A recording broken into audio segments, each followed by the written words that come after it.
continued. I thought that my father had very high hopes from me. He thought that I would do really great in college. And by the time my third year ended, I was having 8 arrears. Now, that particular day I went home and I told my dad that I don't want to continue this engineering. This is not for me. This is what mugging up and writing. I came here with lots of ideas that I will develop this type of technology, but nothing was there. It was like everything was just the same as school. You learn something, you write, and that's how you are treated. You are always judged based on your marks, and you are just like, if you get good marks, you are a very good person. If you get bad marks, you are a very bad person. Now only 10 people can come first in class. How many of you agree? Guys, I need some response. In a class, if in a class there are 40 students, how many can come in the top 10? 10, right? But what is the path for the remaining 30? Right? So there is no path. No one talks about the remaining people, what they will do. For rest of us, the life becomes challenging. So finally I decided that I need to get out of this city and this college, because I was done with it. So in my final year, when I was having 8 arrears, when my roommates slept, I used to study in kitchen under a bulb, and you all know the Chennai heat. There was no AC and everything that time, and I decided that no matter what, I have to get out of here.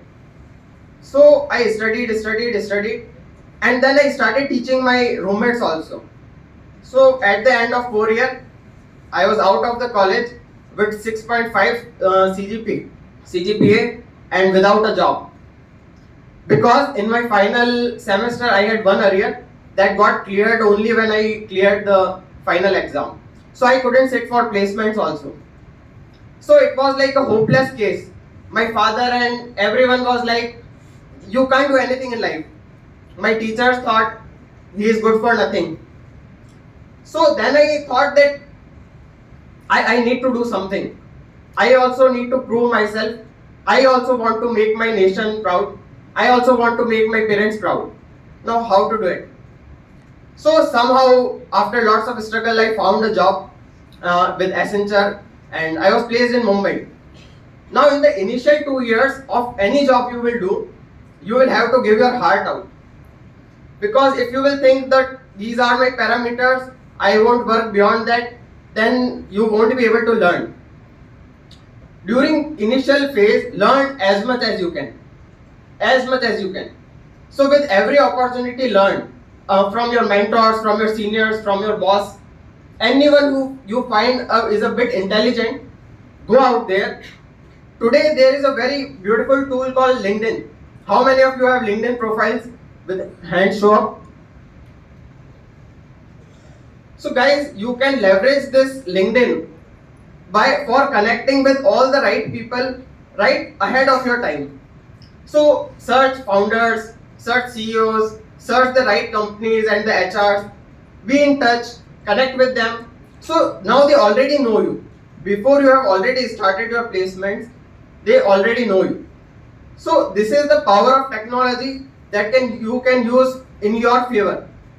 But if you keep watching this day and night, and you are just watching reels, you are watching all the YouTube, you are gathering lots of knowledge, it's not going to help you go anywhere in life. I have met many people who are super successful. None of them has ever told me that I have watched 200 hours of YouTube videos and I am so successful. I watch 500 reels per day and I am super successful. Zero. Because you will need to do the things that no one else is willing to do. What I mean is, today the current era is of technology. If you know the coding, if you know something about it that everyone else is avoiding, that this is very tough, this is very typical, I don't want to do this, do that. If you do it, you will be far ahead of anyone else. Second, if I can go back in time, I will read as many business books as possible. Only when I passed out, 5 years later, when I was building my own business, I realized that I don't have the essential skills. That's called, please note down if you have a notebook and a pen. Fast guys, take out your notepad and pen.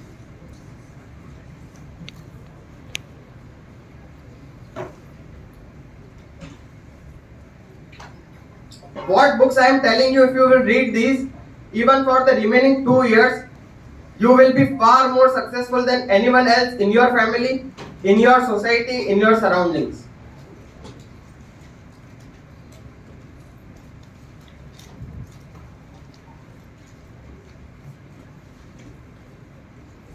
First is learn about leadership.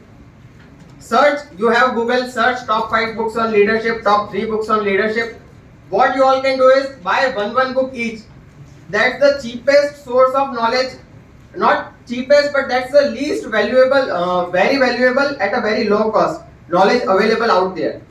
Stop reading ebooks, because when you will reach my age, I am very young right now still, but when 10 years ahead, when you will see yourself in the mirror, when you will see the dark circles, you will feel so bad that how much I have misused the technology.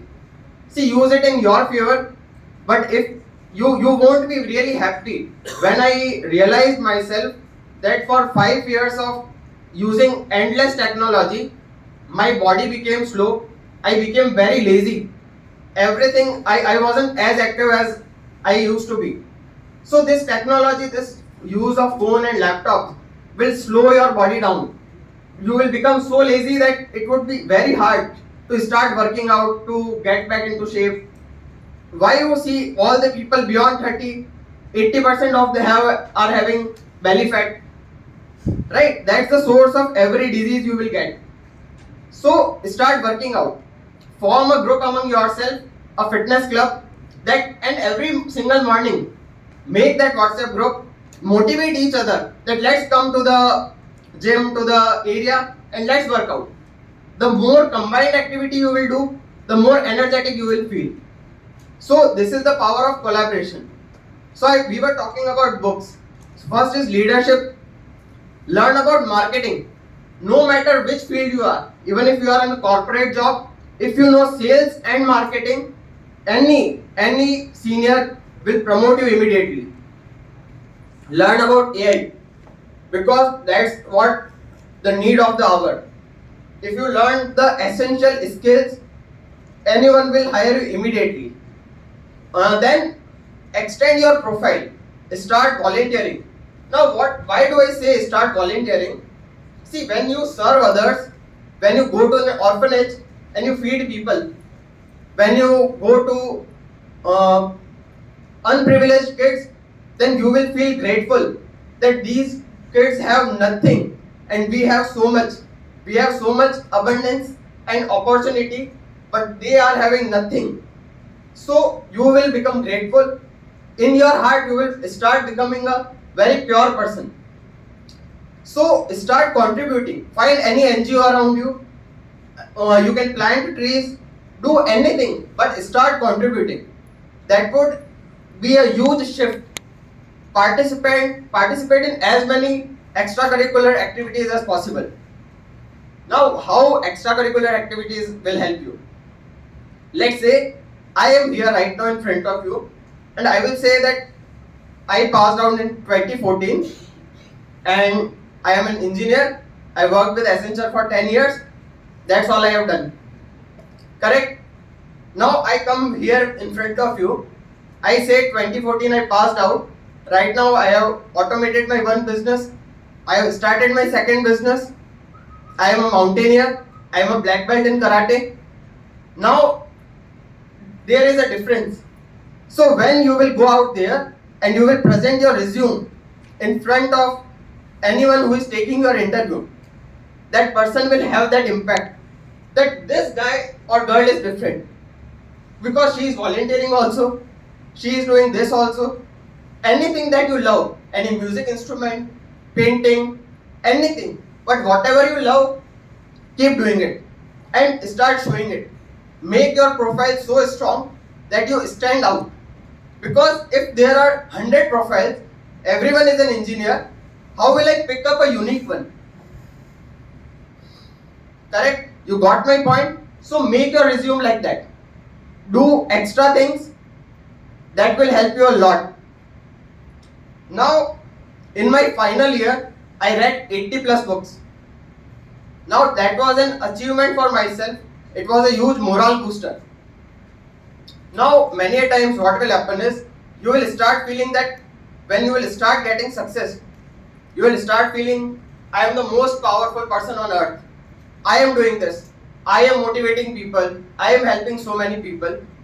So that ego got into me once. But one day when I saw back, I saw there was a huge God out there behind me, large, and the God was providing with me with the power that I am helping so many people. So we all are just channel. The higher energy is someone else. Don't ever think that I am the superpower. You might get into politics. You might start feeling that I am so powerful. You might become an entrepreneur, start a 100 crore company. You can do anything that you want. Anything. Each one of you, if you have a dream, you can achieve it. This engineering is a foundation. See, when I passed out from here, there was only one thing I had. If I can pass out from this college for 4 years, survive with the hostel food, being a vegetarian North Indian guy, I can do anything in my life. No one can stop me. Only one thing I had. No job, no marks, nothing. Only one confidence I had. I can do anything in my life. And that's why when I started a hotel, I built it for 2.5 years without any knowledge of construction, without any knowledge of hospitality. I ran it for 4 years. Today, the hotel I built, it's the best rated hotel, 3-star hotel in Udaipur. Now, I am an engineer without any knowledge, worked out of IT. So, if I can do this, you can 100% do this. Second, you will feel sometimes that my age has passed away. All my years are wasted. I am into the wrong course. What I am doing here? Right? But when you will pass out, there are endless number of opportunities waiting for you. I joined martial arts at the age 27 when I was learning with these little kids. And by the age of 31, I was the eldest person in my martial arts class to become a black belt in karate. Meanwhile, I got married also to the wonderful woman there, Nikita. She was the biggest support. So, see, at the age of 31, getting a black belt in karate, you will rarely find anyone who has done it. One more thing is, see, I was in IT, I was in many things. But one thing was, I was lacking my passion, the mission, why I was born, why am I doing the right thing. Your soul will not find the happiness. Keep hustling, keep trying new things. The more you try new things, you will someday find something that hits your heart. You can do that endlessly for 10 hours without getting tired. You can do it every single day without getting tired. So once you find that, you will find your passion, your mission. But until you find it, keep doing what you are doing with 100% energy. Now why I am saying this? I left my office at 6. I reached my home, I changed. I was relaxing at 10 p.m. I got a call from my manager that there is an issue with some other team. Can you go to the office? There was an option, I could have left my phone, didn't even pick up, and I could have said that it's not in my hands. I picked up the call, I went to the office, I did all the work for the other team till night 2. I came back home, next day I again reached office at 9 a.m. without any expectations that I want something in return. I want some money out of this. No, I said this is for you, I am there. The thing that happened is when my boss changed the project, he took me along with him. Though I was again not that smart guy. But he knew my dedication. That this guy would stand for me. He is ready to learn. I will take him along with me. So these things will define your life. I was having a wonderful conversation with your HOD sir. He said that what are the things you can do to get a job. Right, the first thing when you are out of here, your parents will think, where is your job? We spend so much, that would be in your mind, that our parents spend so much, where is the job? Right, so the job is the one thing when you get out of here that would impact your life. So as I said, learn sales, marketing, branding, learn communication skills. That's super important, how to communicate with others, how what you are saying should reach the person you are trying to communicate with. So if you learn these top skills, even if you are not good student, even if you are having low marks, and it doesn't matter, even if you have high marks, you will need these skills. See, I know a person